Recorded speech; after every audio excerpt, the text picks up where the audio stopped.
Salut mes amis, bienvenue dans cette vidéo. Aujourd'hui sera question pour vous de vous montrer comment est-ce qu'on fait pour pouvoir rechercher un actif qu'on veut trader. Cette vidéo fait partie des séries de vidéos consacrées aux traders débutants pour pouvoir les aider à se retrouver sur la plateforme MetaTrader 5. Il est important de savoir que ici nous sommes connectés sur un compte de trading et voici l'interface. Je vais venir ici à cotation.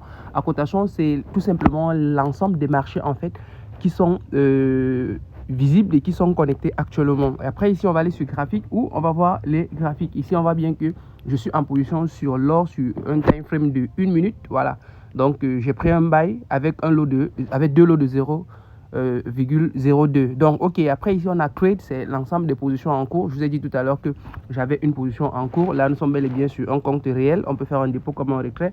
Et puis là, nous sommes en perte de $10. Voilà, on a deux positions comme ça. Voilà, donc maintenant, après ça, on a historique, voilà, qui donne tout simplement l'historique des trades qui ont déjà été pris par ce compte. Vous allez bien voir tous les trades. Voilà, après ça, on vient ici sur réglage. Voilà, là, on aura toutes les informations concernant le compte en lui-même. Mais c'est pas là qu'on va se positionner. Nous, on veut venir ici au niveau de cotation. Ça veut dire, je veux par exemple utiliser par exemple la paix, par exemple peut-être CHF USD, d'accord, CHF USD. Qu'est-ce que je vais venir ici à ce niveau. Je vais cliquer ici sur la barre de recherche là. Regardez bien là où je vais ici. Ancrer un symbole à rechercher. Je clique là. Une fois que je clique là, j'ai trois types de symboles. J'ai trois types en fait de symboles. Voilà, parce qu'on sait que ce sont des paires de devises quoi.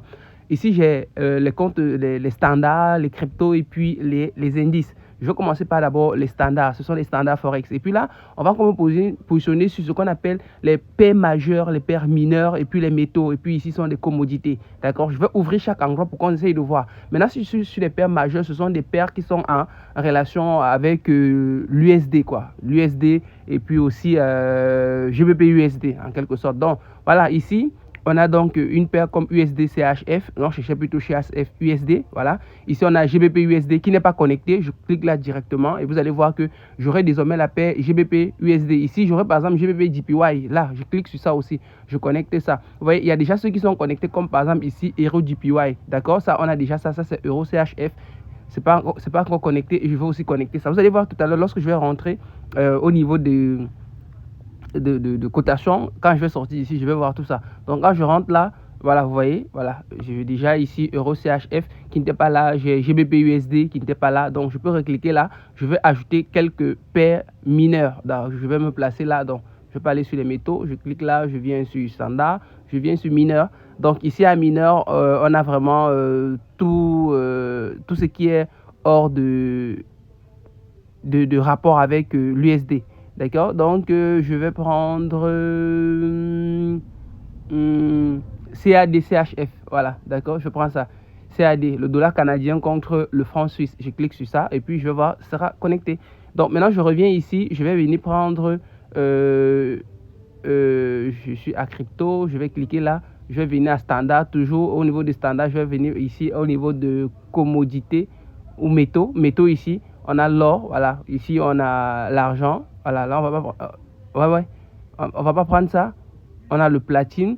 Bon, bref, moi, je vais partir au niveau des cryptos, d'accord? Je vais venir ici, je vais cliquer à crypto. Et puis, je vais descendre. Là, j'ai BTC. Et puis, je vais ajouter, ici, j'ai Ethereum. Voilà, je vais chercher une crypto qui est un peu connue. Voilà, XRP USDT. Voilà, ça, je vais le dernier ici. Je prends ça.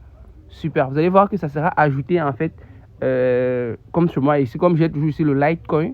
Voilà, est-ce que j'ai Solana? Bon, bref, ça dépend du courtier. C'est chaque courtier, en fait, qui te donne les différents marchés que tu peux trader. Donc là, c'est ce qui est avec crypto. Voilà, ici, on a Litecoin, on a XRP USDT ici, et puis ici, on a BTC USD, et puis on a Ethereum USD. Voilà, donc maintenant, on peut encore ajouter d'autres marchés comme les indices. Voilà, d'accord. On a les indices ici, on a tous les indices. On a le CAC 40 avec l'euro. Le CAC 40 avec l'euro, on peut prendre ça aussi. C'est chaque courtier en fait. Voilà, d'accord. Voici le US1. Voici le US1 ici, le Nasdaq. On prend ça. Super. Vous allez voir que maintenant, lorsque je vais venir ici, voici le Nasdaq, c'est ça ici, à ce niveau. D'accord. Si tu veux trader le Nasdaq, tu vas choisir ici. Voilà ça, ici, le Nasdaq. Donc, maintenant, une fois que je veux me positionner sur un point particulier, moi, je vais prendre par exemple Bitcoin, d'accord? Je vais cliquer ici sur Bitcoin et puis ça va sortir comme ça, trade, graphique. Et puis moi, je vais repartir sur graphique pour voir les graphiques, quoi. Donc, je clique sur graphique et puis voici le graphique du Bitcoin. Ça dit le coût actuel d'un Bitcoin par rapport à l'USD. C'est que un Bitcoin égale à 87 700. Voilà, USD. Voilà, si on prend le coût actuel. Bref, c'est comme ça. Et puis maintenant, si j'ai besoin de prendre une position, je peux venir tout simplement ici, cliquer sur Buy ou sur Sell.